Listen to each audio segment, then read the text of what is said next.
What's going on, everybody, and welcome back to Comic Breakdown. In this video, we are jumping into the Invincible Iron Man issue number 11. And if you've been keeping up with Iron Man, you know what's been going on. Tony Stark has just married the baddest of the baddest of the baddest. One of the most beautiful and deadliest women to ever walk this earth. That, of course, is Emma Frost, the White Queen. And now that they are married, they are focused on one goal: the destruction of Orcus. This marriage obviously being just a facade, just for appearances to keep Emma Frost as safe as possible. And after Tony Stark has learned about Mysterium, he is ready to make a suit, an Iron Man suit of Mysterium. So make sure you guys have subscribed to the channel, make sure that you like this video, and with that being said, let's dive into this breakdown.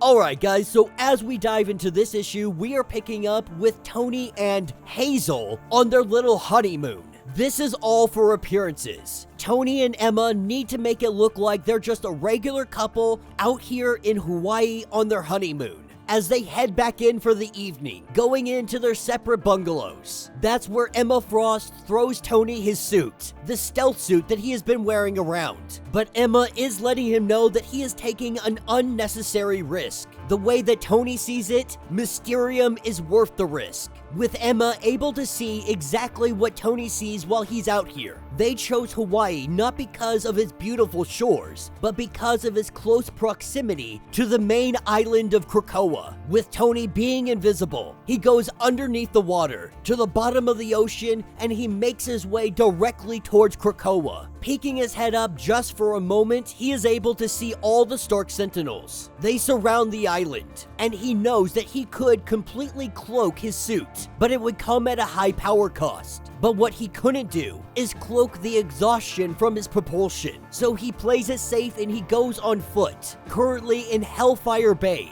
making his way up the staircases. He is headed to the White Palace. She says that in the palace she took possession of a very modest amount of metal that was meant to be turned into gifts by Forge. As Tony makes his way up to the entrance of the White Palace, what he sees is that Orcus is here. Even more freaked out, Orcus has Orcus apes, but he stealthily makes his way into a closet of Emma Frost, as he is about to go over to the chest that might have the Mysterium inside of it. That is where we have that gorilla coming in from behind him and knocking him for a loop. Fei Long had tuned their satellites to find a new element. After they had picked up readings, what they did not expect to find was Iron Man. The ape going on to say that Fei Long is going to be so distressed to find out that his little pet CEO has been working with the enemy and been running around in armor. Of course, Emma telling him that this was going to be a disaster. That ape has multiple PhDs. Now, Iron Man makes some kind of attempts. He tries to let the ape know that I'm not Tony Stark. I'm just a dude who also has a suit of Iron Man. Unable to convince the ape that he is in fact not Iron Man, we see Tony and him go toe to toe, throwing blows, and then he goes for the Hail Mary. Taking down the fortress from above the ape, all the pieces begin to crumble. Tony reaches his arm out to try and save him, but the ape has no intention of being saved by Tony Stark. The walls crumble down and they crush him, with Tony going over to the chest and opening it up. He has found what he has come for, with Tony throwing this over his shoulder and being able to invisibly walk right out the door, because the other Orcus agents are just regular humans that wouldn't even pick up on him. And Tony had only been on the island for really a few minutes, but when he left, he had the strangest sensation that he was not alone. A shadowy figure off in the distance, keeping an eye on everything that is ongoing. We know this individual to be Charles Xavier. If you want to know what's going on with that and you're not already keeping up with it, I highly recommend that you check out Immortal X-Men. Tony goes on to say that he wouldn't understand what was really going on until after the trial. Only then would he understand how much danger he was truly in. Now, in this situation, we have to assume that they are talking about the trial of Cyclops and how much trouble he could have been in, or might have been in danger-wise. That is because Charles Xavier, very likely, very good possibility, that he has the Sinister gene in his body, and he might not be the only one. But Tony heads off. He goes to the Hellfire Club, having a workshop underneath everything. He uses the machine and makes himself a Mysterium cane. He wants to test it out. He wants to make sure the Mysterium is everything that Emma is saying it is. And so he goes to some friends, the first one being Captain Marvel. What he asks of her is to try and break it. And Captain Marvel can't even get a little bend in this cane. He takes it to Doctor Strange, and Doctor Strange can't even cast a simple levitation spell on it, with Doctor Strange saying, "I don't know what that thing is, and I suspect that you don't either." He is asking Tony to just be careful with it. This is when he takes it to Spider-Man. Now, they have their little meet and greet, but Tony is only really here to test out the Mysterium. He takes that cane and he hits Spider-Man in the shin with it. Spider-Man feeling the pain, but he quickly recognizes that his spider sense, it didn't see it coming. Asking what that is, Tony says that it is a weapon. Seeing Stark Sentinels fly across the sky, Spider-Man asks if you're gonna take down those Sentinels with it, and he says yes. That is exactly his plan, at a time and place of his choosing. Spider-Man asking if he is invited, and of course he is, saying that everyone will know his signal when they see it, and everyone that was harmed by Fei Long and Orcus, they will be avenged. And that will be the end of this issue. So let me know what you guys think down in the comments. This wasn't necessarily a bad issue, but it wasn't the greatest of issues either. This is really just Tony getting Mysterium and testing it out how we already know it operates. We already know that it has the anti-magic properties. We already know that Mysterium is the toughest metal in existence. We already know how unique it is. And that is because it is harvested from the White Hot Room.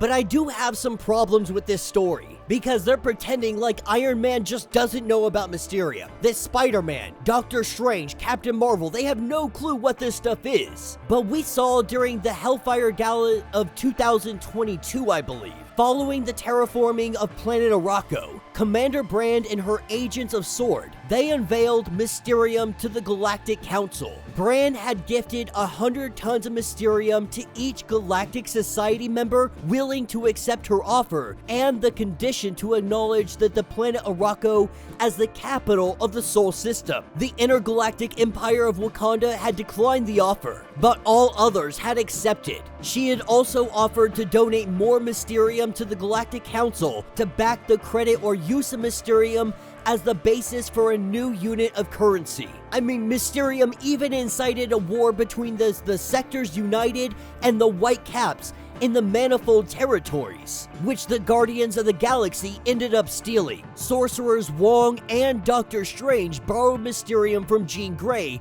to break spells in Dormammu's possession of a human. Clea Strange has used it to attack freaking General Strange, and that happened within this month. So the idea that all of these people just have no idea what Mysterium is, it makes absolute no sense. Everybody is pretending like they have never seen this metal before, when some of these people have used the freaking metal themselves. And I don't expect them to know all the ins and outs of Mysterium, to understand where it comes from, what it is, but like I said, Brand gave away so much Mysterium. I don't know why we decided to go down the route of pretending like Mysterium is some mysterious element that nobody knows about. To further this, I am very, very concerned about this much Mysterium being out in the world to begin with, and now Iron Man is about to make a suit that is just gonna be indestructible. And while we trust and love Iron Man, what other applications is this stuff going to be used for?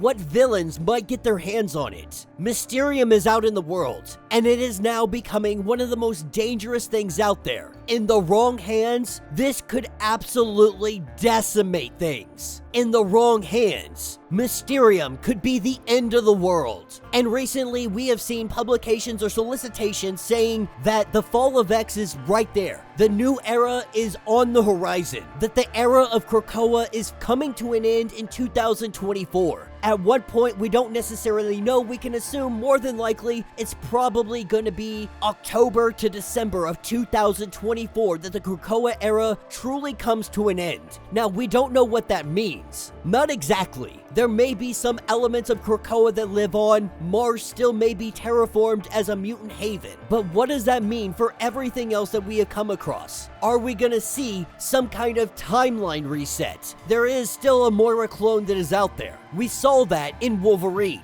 And I do think that that's the route that they're going to take. I think they're going to take the route of restarting some kind of timeline, maybe a soft reboot, with some elements of the Krakoa era still lingering there, still having stories that are coming out, so on and so forth. But I think things are going to change drastically, because the ante keeps going higher and higher and higher. But let me know your thoughts. Let me know your theories if you would like to get completely caught up on everything going on with Iron Man and the Fall of X. Go ahead, check out the link in my description, as well as the top of this video. It will get you completely caught up on everything going on with this series. If you would like to support the channel, you can always do so by joining the channel membership. Much like Patreon, having multiple different tiers, from $1 to $50, from loyalty badges to comics every single month. Not only are you helping out the channel tremendously, but you are getting tons of perks in the process. Now, if you're unable to do this, do me a favor, subscribe to the channel, like this video, hit that notification bell, and with that being said, until the next breakdown.